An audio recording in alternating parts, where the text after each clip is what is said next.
Assalamualaikum warahmatullahi wabarakatuh. Welcome to Study with Hanifa. Hari ini kita akan belajar tentang materi meneladani sikap tokoh perumus Pancasila. Pendidikan Pancasila, Kurikulum Merdeka, Fase B. Apa itu Pancasila adik-adik? Sudah pernah dengar pengertian Pancasila? Tentunya adik-adik sudah pernah mendengar ya apa itu Pancasila.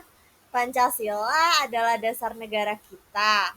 Pancasila terdiri dari 5 sila atau prinsip yang menjadi pedoman hidup seluruh rakyat Indonesia.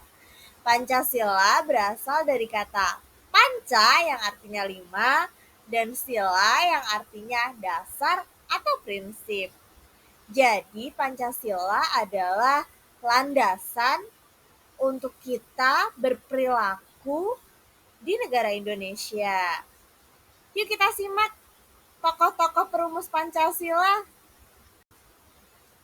Pancasila merupakan dasar negara kita yang lahir dari proses panjang sejarah perjuangan kemerdekaan Indonesia, terutama pada masa penjajahan. Pancasila ini dirumuskan dalam sidang Badan Penyelidik Usaha Persiapan Kemerdekaan Indonesia atau BPUPKI, yang kemudian disahkan oleh Panitia Persiapan Kemerdekaan Indonesia atau PPKI. Nah, tentunya Pancasila ini seiring berjalannya waktu dibentuk oleh tokoh-tokoh yang merupakan perumus Pancasila. Yuk kita simak tokoh-tokohnya. Ini merupakan tokoh-tokoh yang penting dalam perumusan Pancasila loh. Salah satu tokoh yang berjuang untuk merumuskan Pancasila adalah Bapak Insinyur Soekarno. Bapak Insinyur Soekarno adalah Presiden pertama Republik Indonesia yang lahir di Surabaya pada tanggal 6 Juni 1901. Beliau dikenal sebagai sosok pemimpin yang berani dalam memperjuangkan kemerdekaan Indonesia. Beliau juga dikenal dengan sebutan Bapak Proklamator. Selanjutnya ada Bapak Muhammad Hatta. Bapak Muhammad Hatta merupakan wakil presiden pertama Republik Indonesia. Bapak Muhammad Hatta lahir di Bukit Tinggi, Sumatera Barat pada tanggal 12 Agustus 1902. Beliau dikenal sebagai sosok yang idealis yang menghabiskan masa mudanya untuk memperjuangkan kemerdekaan Indonesia. Tentunya dalam merumuskan Pancasila masih ada banyak sekali tokoh-tokoh yang berperan di dalamnya. Yuk kita simak sikap apa saja yang harus kita teladani dari para tokoh perumus Pancasila. Tokoh-tokoh Pancasila memiliki sikap-sikap yang harus kita teladani. Yang pertama, musyawarah. Yang kedua, cinta tanah air. Yang ketiga, rela berkorban. Dan yang keempat, persatuan. Yuk kita simak satu persatu sikap-sikap tersebut. Yang pertama ada musyawarah. Melalui musyawarah dan sikap mengutamakan kepentingan bangsa, para perumus Pancasila berhasil merumuskan Pancasila sebagai dasar negara Indonesia. Hal yang kita pelajari dalam musyawarah adalah yang pertama, kita bisa menghargai pendapat orang lain meskipun berbeda dengan pendapat kita.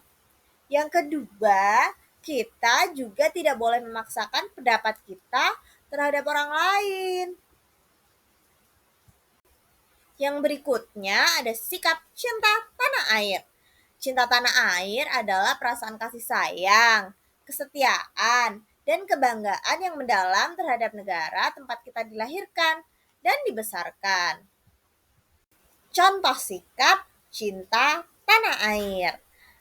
Yang pertama, menghormati bendera dan lagu kebangsaan. mengikuti upacara bendera dengan hikmat, dan menyanyikan lagu kebangsaan dengan penuh semangat, itulah cara kita untuk cinta tanah air. Yang kedua, mempelajari sejarah bangsa. Kita harus mengenal sejarah perjuangan para pahlawan dan menghargai jasa-jasa mereka. Yang ketiga, menggunakan produk dalam negeri. Kita harus mendukung produk-produk dalam negeri untuk memajukan perekonomian Indonesia. Yang selanjutnya ada sikap rela berkorban. Rela berkorban adalah suatu tindakan yang dilakukan dengan kesadaran penuh untuk mengorbankan sesuatu yang berharga, seperti waktu, tenaga, harta, demi kepentingan orang lain. Contoh sikap rela berkorban dalam kehidupan sehari-hari. Yang pertama, membagi ilmu. Dengan mengajarkan ilmu pengetahuan kepada orang lain, itu berarti kita memberikan ilmu kita, memberikan waktu kita kepada orang lain untuk mengajarkan mereka. Yang kedua, menjaga lingkungan. Melakukan kegiatan-kegiatan yang bertujuan untuk menjaga kelestarian lingkungan, seperti membuang sampah di tempatnya, mengambil sampah agar lingkungan bersih, menyiram pohon, atau menanam pohon. Yang ketiga, mengalah. Menerima keputusan yang tidak sesuai dengan keinginan kita demi kepentingan bersama, itu juga merupakan sikap rela berkorban. Sikap yang selanjutnya adalah memupuk semangat persatuan. Indonesia dengan keberagamannya membutuhkan semangat persatuan yang kuat dalam menghadapi berbagai tantangan. Seperti dalam semboyan kita, yaitu Bhinneka Tunggal Ika, yaitu berbeda-beda tetapi tetap satu jua. Jadi kita harus menjaga persatuan dan kesatuan negara Indonesia. Cara untuk memupuk semangat persatuan. Yang pertama, dengan menghormati keberagaman. Menghargai perbedaan suku, agama, ras, dan antar golongan adalah kunci utama dalam menjaga persatuan. Yang kedua, menjaga kerukunan. Saling menghormati dan toleransi antar beragama adalah kunci untuk menciptakan lingkungan yang harmonis, nyaman, dan tentram. Mengapa kita harus meneladani sikap para perumus Pancasila? Inilah alasannya. Yang pertama, untuk menjaga keutuhan negara kesatuan Republik Indonesia. Yang kedua, mewujudkan masyarakat yang adil dan makmur. Yang ketiga, menghormati jasa para pahlawan. Semoga adik-adik bisa menerapkan keempat sikap ini dalam kehidupan sehari-hari ya. Semangat adik-adik. Terima kasih adik-adik sudah belajar bersama kakak hari ini. Semoga ilmu yang didapat hari ini bisa bermanfaat. Wassalamualaikum warahmatullahi wabarakatuh. hari ini. Wassalamualaikum. Terima kasih adik-adik sudah belajar bersama.